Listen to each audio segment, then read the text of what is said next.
ฟังให้มันได้ฟังแล้วจำนำไปปฏิบัติ มันยังสัญญาใส่ได้มึงฟังแล้วทิ้งใส่บ่ได้จังสันเสียเมื่อวันที่28ผมบอกไว้ถ้าหากผู้ใดบ่พอใจฝึกหัดตัวเองนิมนต์ไปหาจำพรรษาทางอื่นก็ได้ผมบอกจังสันเพราะมีเวลาอยู่เป็นวันที่28ตื่นมาเป็นเวลาวันที่29ไปจำพรรษาทันวันที่29ตอนเช้าผมก็บอกอีกตื่นนะถ้าหากบ่พอใจฝึกหัดดัดแปลงแก้ไขตัวเองนะครับนิมนต์ไปจำพรรษาทางอื่นเพราะว่าสำหรับทัพยิ่งขวนเนี่ยเราเริ่มทำกันมาตั้งแต่ปีพ.ศ. 2529ขุดคลองน้ำยังไม่ได้มาอยู่ปี2530ก็ยังวันนั้นจะเข้ามาอยู่ปี2530เมื่อกี้เรามาจำพรรษาช่วยกันทนุถนอมบำรุงกันมาทุกคนช่วยกันสร้างเสริมทัพมิ่งขวนให้ดีขึ้นทัพมิ่งขวนนี่เราจัดการให้เป็นสถานที่ปฏิบัติโดยตรงไม่ใช่จะว่ามาทำลายตัวเองทำลายสังคมผมสั่งบอกว่าหนังสือพิมพ์ไม่ต้องดูผมบอกการนุ่งเสื้อนุ่งผ้าห่มเสื้อห่มผ้าการไปการมาการพูดการจาเราต้องฝึกหัดทุกคนเพราะเราจะฝึกหัดตัวเราดีแล้วจะได้สอนคนอื่นให้เป็นครูต่อไปนั่งก็นั่งดีๆยืนก็ยืนดีๆห่มผ้าก็ต้องเป็นระเบียบเรียบร้อยยังใส่ได้จะเป็นครูของคนไม่ใช่อยากทำอะไรทำไปตามอารมณ์นั้นบ่แม่นเฮาเว้ากันแล้วว่าสติความระลึกได้มันบ่แม่นระลึกได้มันคิดแล้วมันเว้าไปซื่อๆมันเข้าไปในความคิดบ่ทุกคนแบบนั้นบ่มีคนมีสติคำว่าสติความระลึกได้พอดีเว้าไปปึ๊บเปิดเราเว้าไปด้วยความคิดเว้าไปด้วยอารมณ์สติความระลึกได้บ่เนี่ยระลึกได้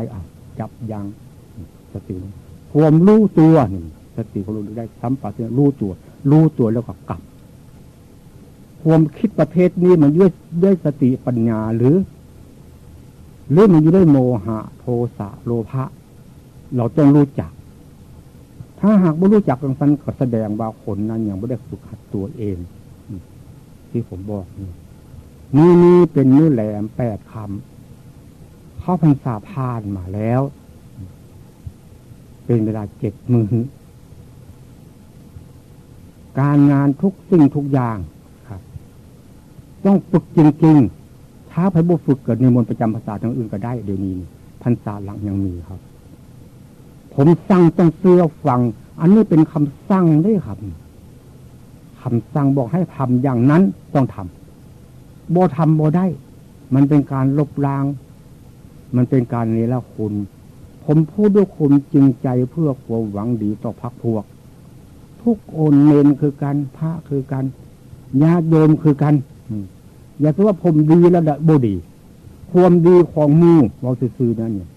ทอกับปั้นเนี่ยความดีของผมทอดีกว่าดีกว่าทำไมจึงว่าดีกว่าคันมูพันว่าผมบ่ดีคนมาจำพรรษานำผมหลายคนท่านดีใครประจำนำเรา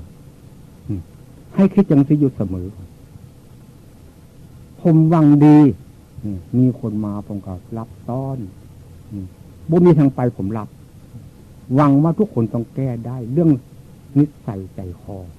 อย่าเว้าไปตามมันกูดีแล้วละกูเป็นอย่างนั้นสิบ่แม่นดีอยู่เจ้าของเฮ็ดหักบ่เป็นตะเอามันบ่ถูกต้องอยู่ถูกต้องตามแบบกิเลสมันเป็นบ่แม่นถูกต้องด้วยสติปัญญาได้ครับงานทุกชิ้นบนรับดุญาจากผมบ่ต้องทำคำพูดที่ไปพูดกับญาติโยมทุกคำถ้าบนรับจากผมอย่าไปพูดแล้วมันเสียผมเลยครับหลวงพ่อเทียนสอนคนอย่างสันติเนี่ยความจริงผมไม่ได้สอนอย่างนั้น ผมสอนให้คนรู้จักตัวเองเคารพนอบน้อมตัวเองทีแรกผมบอกไว้ให้รู้จักสถานที่เคารพสถานที่คือยังทับยิ่งควรเขาเนี่ยให้รู้จักสถานที่ทับยิ่งควรทำอย่างไรเคารพวันนี้ครูบาอาจารย์บุคคลนะควรเคารพอย่างไรเราต้องเคารพที่จริงแล้วเคารพสถานที่เคารพตัวบุคคลนะเคารพตัวเฮาถ้าเฮารู้สึกตัวเฮาแล้วจะไปเคารพสถานที่ได้อย่างไรไปเคารพตัวบุคคลได้อย่างไรผมรู้จักธรรมะอันนี้มาผมยกมือไหว้ตัวเองได้ครับเลิกละทุกประเภทครับนอนมื้อเช้าตี2:30หรือตี3อย่างตาที่สุดออกลุกล้างหน้าทุกองค์ครับสั่งนั่นเนี่ยให้ปฏิบัติอย่างนี้คันถ้าปฏิบัติอย่างนี้ก็นิมนต์ไปโลดมื้ออื่นได้ครับเพราะผมจะพลิกจริงๆปีนี้มื้อเช้ามาอย่างน้อยก็ตี3หรือตี2:30ลุกออกมานั่งสมาธิไฟบ่ให้ใต้บ่ให้ใส่ไฟฟ้าบัดนี้ใส่ไฟฟ้าผมจะใส่เป็นจุดใส่ขั้นจุดนึงแล้วก็นี่จุดนึงใส่3จุดพอแล้วจุดนั้นใส่ตลอดวันบ่แม่นมื้อวันเนี่ยใส่ตลอดคืนจุดนั้นใส่ตลอดคืนแต่จุดนี้บางทีอาจผมอยู่นี่อาจจะใส่เวลาใดก็ได้ผมต้องการใส่ครับแต่สิบ่ใส่ไปแต่กุศสำหรับห้องกรรมฐานนั้นต้องใส่เทียนหาเทียนไปใต้ซื้อเทียนไขประจำใต้ไฟอย่าไปจุดกุฏิวิหารมันบ่ดีอันนั้นว่ามันบ่ดีแล้วแสดงว่าเจ้าของบ่ได้เคารพตัวเองบ่ได้เบิ่งการเบิ่งงานไม่ยังนี่ว่าเจ้าของเฮ็ดดีแล้วมันผิดอันนั้นคือว่าผิดผมบอกคำว่าสตินั่นนะครับ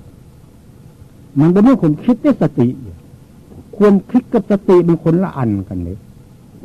ความคิดแต่มันคิดไปเรื่อยไปคิดอันนั้นก็ดีคิดอันความคิด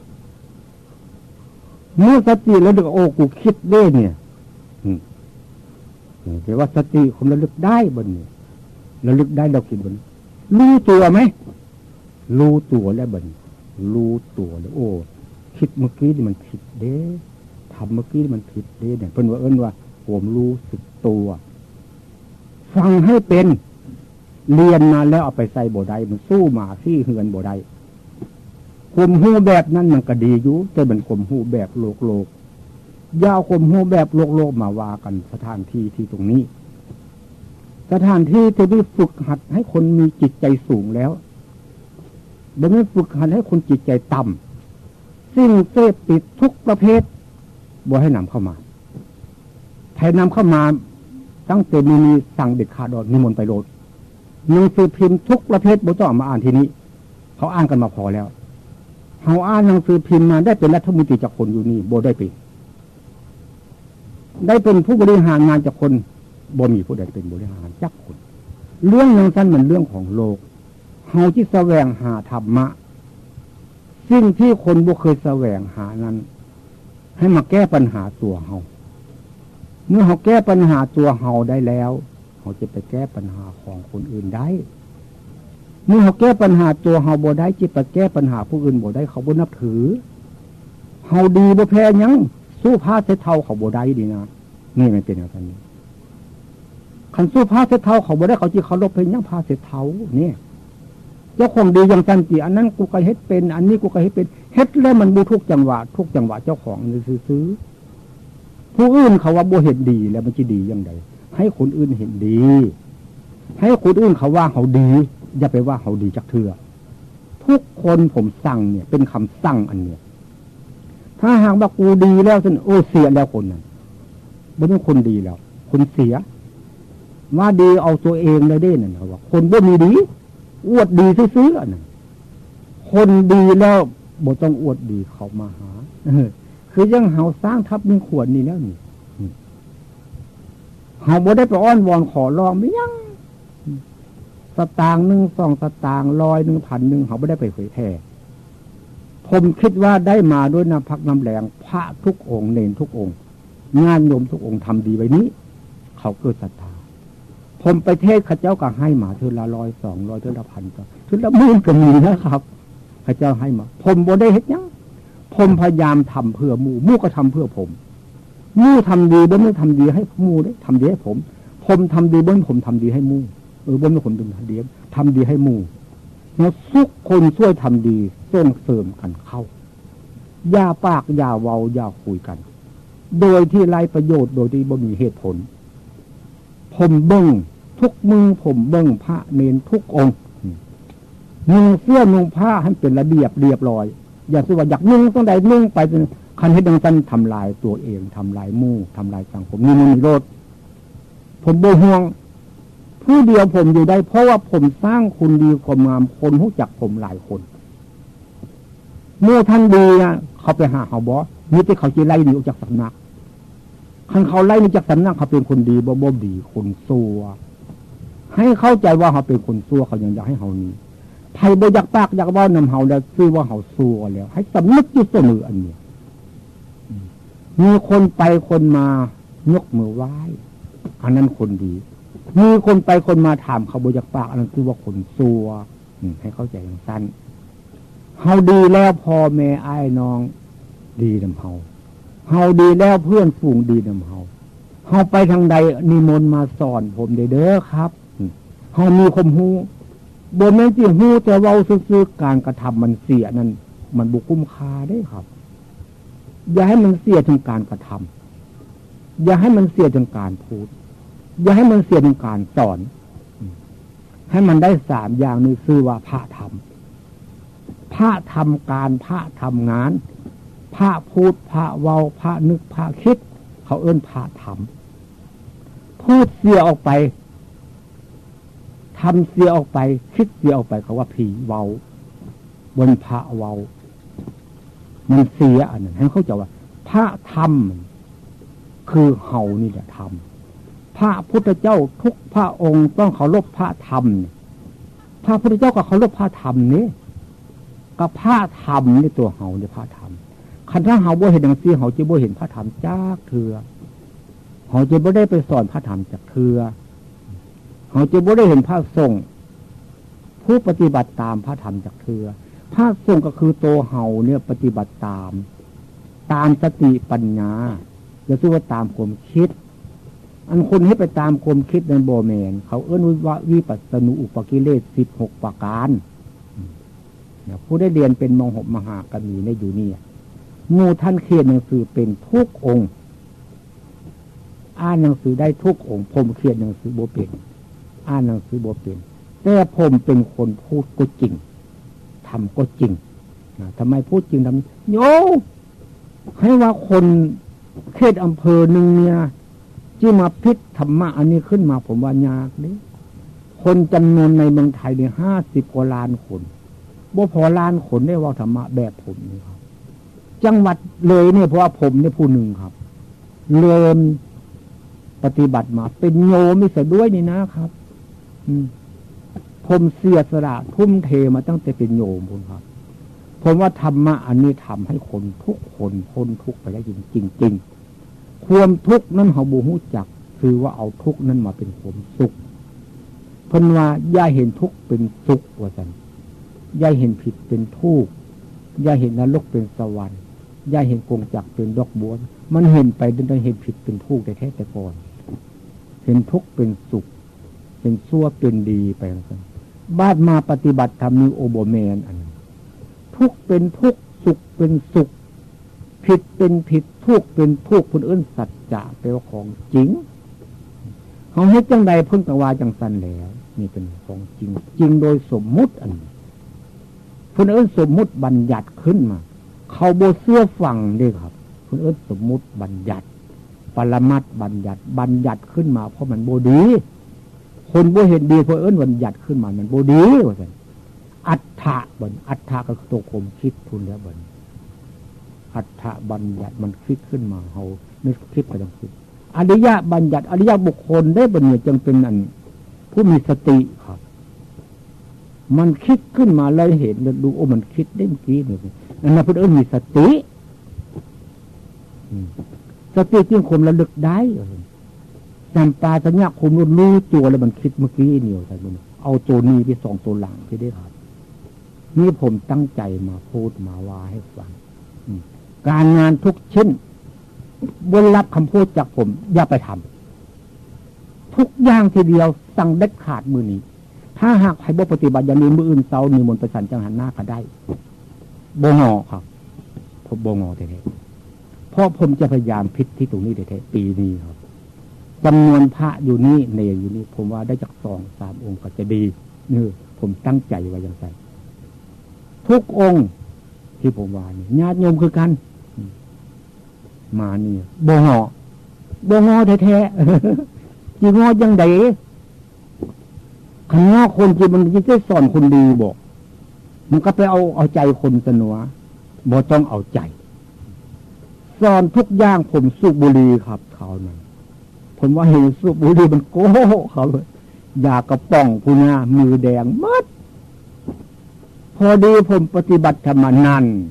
เลิกได้ตั้งแต่บนจนเท้ามือนี้ครับสิ่งที่ซั่วผมบ่เอามาเว้าผมบ่เอามาคิดแท้ๆบ่เอามาเว้าบ่เอามาทำบ่เอามาคิดยังมันเสียมันเป็นนิสัยเนี่ยว่าการละนิสัยละสันดานนี่ละยากครับเนี่ยว่าอย่าปากอย่าเว้าเบิ่งตัวเฮาจิละได้ถ้าเฮาฟังแต่เว้าแล้วบ่ได้เบิ่งตัวเฮาเด้ครับมันจิละบ่ได้เด้ละบ่ได้เป็นคนบ่ดีเด้ครับเว้าซื่อๆสิเฮาละได้แล้วก็ดีเฮาจังได๋โอ้แต่ก่อนพระองค์นั้นเนรองค์นี้เป็นอย่างนั้นพรรษาแล้วเป็นอย่างนั้นพรรษาก่อนๆเป็นอย่างนั้นปีนี้คือรู้สึกว่าดีขึ้นจากน้อยทอเม็ดเขาเปลี่ยนก็ยังดีนะครับต่อมาปีต่อไปทอเม็ดเขาหักครึ่งต่อไปก็จะได้เท่ากับเม็ดเขาบ่หักไปอย่างนั้น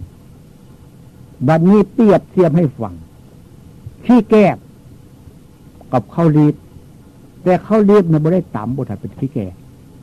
มีค่าคล้ายๆกันหำดีกว่าขี้แก่ดีกว่าข้าวรีดครับข้าวปลายดีกว่าหำข้าวหักครึ่งหักกลางไปดีกว่าหั่นไปได้เป็นข้าวทีนึงครูบาอาจารย์เขาจะบอกเองดอกนิมนต์พระองค์นั้นไปนิมนต์พระองค์นี้ไปนั่นครูบาอาจารย์ฝึกดีแล้วนำสุขมาให้เลยเป็นว่าพระพุทธเจ้ามีความสามารถฝึกมนุษย์และเทวดาอันนี้มีความสามารถฝึกยุแต่มูบ่เอาขมแล้วก็บุญประโยชน์เนี่ยบ่มีประโยชน์มันกี่สถานที่ครับนี่สดีกว่าให้คนที่ผู้มีประโยชน์มาอยู่แล้วข้าวอุปกรณ์ใส่ใจกับจิบมาครับถ้าหากคนบ่ดีนี่มาอยู่นี่ข้าวอุปกรณ์ก็มากขึ้นที่อยู่กับขับแคบขึ้นเป็นอย่างนั้นแล้วเอาตัวอย่างของคนซั่วมาให้คนดีซะด้วยนี่มันบ่ดีอย่างนั้นอันที่ผมว่าให้นี่เดี๋ยวกลับมือกลับตัวทุกองค์ทีเดียวสั่งเด็ดขาดแล้วถ้าหากจะอยู่ก็ต้องตั้งใจลงมือทำกันไปกล่าวว่า3 โมงตี 3ลุกเดินจงกรมทุกองค์นั่งสมาธิทุกองค์ตอนแรงก็ต้องอาบน้ำลงน้ำอาบน้ำอย่าปากอย่าเว้าอย่าคุยกันจริงๆนั่งอยู่ในห้องไผ่ห้องเราถึงเวลาแล้วผมจะไปสอบอารมณ์มือ1 2เทื่อถ้าขอปานีนะผมอยู่พุ่นผมมายากวันนี้ผมย้ายเข้ามาอยู่นี่แล้ว ผมจะมาประจำอยู่ที่นี่แหละครับว่าถึงเวลาผมก็จะไปซิยากรุงเทพแล้วก็จะกลับคืนมาที่นี่เพราะพยายามกันจริงๆกุฏินั้นบ่เป็นหน้าที่ของเขาผมจ้างข้าเจ้าแล้วประมุขมูนี่เขาความหู้จินพุงแตกกับบ่เป็นครูบ่เป็นอาจารย์บ่เป็นหน้าที่ที่ไปสอนเขาแล้วเขาบ่มีหน้าที่เด้ไผสั่งเขามุ้ยไผสั่งเขาเฮ็ดเอาเขาว่าคนอวดดีนั่นบ่มีดีในตัวอยากเอาความชั่วไปให้หมู่เห็นบ่แม่นคนดีแล้วเขาจะมีคนบอกเขาเห็นฝีมือมันดีเฮ็ดมันดีเขาจักใส่เห็นว่าฝีมือบ่ดีแล้วก็เขาจางใส่เฮ็ดดีก็ตามสร้างบ่เอาเนี่ยพอเพชรก็จะเป็นขี้ตมไปเลยบัดนั้นขี้ตมก็จะกลับขึ้นเป็นเพชรไปเป็นอย่างนั้นเลยคนมันบ่ดีเด้เจ้าของว่าดีเป็นเพชรเป็นนิลก็บ่ดีอย่าคุยอย่าว่าอย่าอวดตัวกูเรียนมาสำเร็จสั้นนั้นสั้นนี่โอ้ยสำเร็จสู้หมาขี้เฮือนบ่ได้ก็มีนะผู้เขามูยังมูพ่อหมุดมูเนี่ยเขาจะบ่ได้ไปเรียนสำเร็จมาคนไปจ้างเขาเจ้าเนี่ยคนเรียนจบปริญญาเอกมาแล้ว ติดตารางก็มีนี่เพราะความคิดนี่แหละครับบ่มีสติ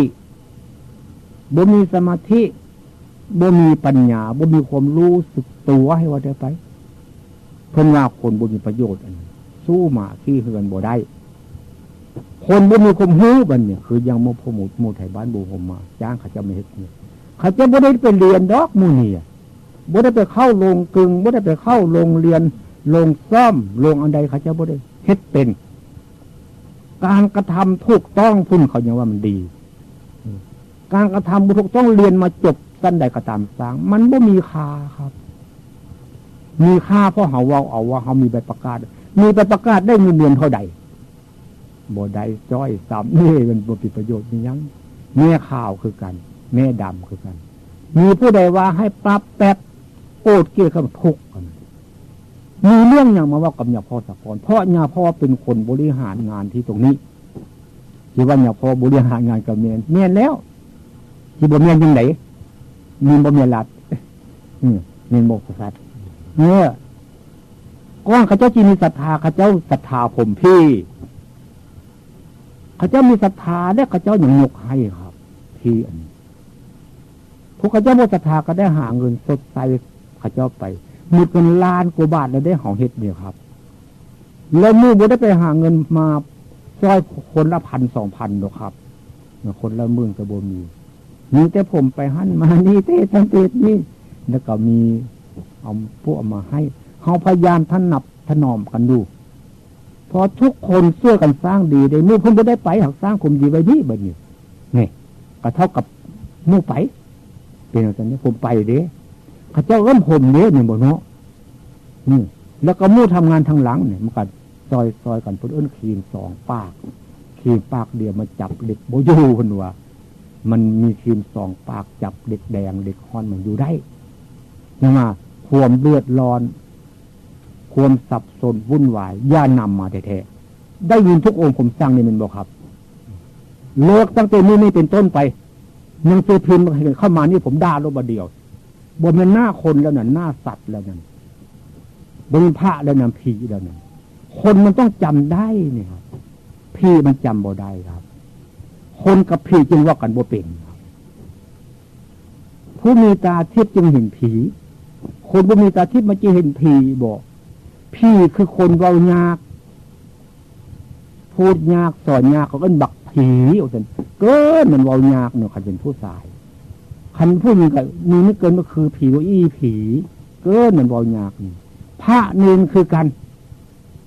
พระเนรเว้ายากกับพระนี่ก็เป็นผีได้เหมือนเว้ายากเนี่ยบ่มีคนนั่นผี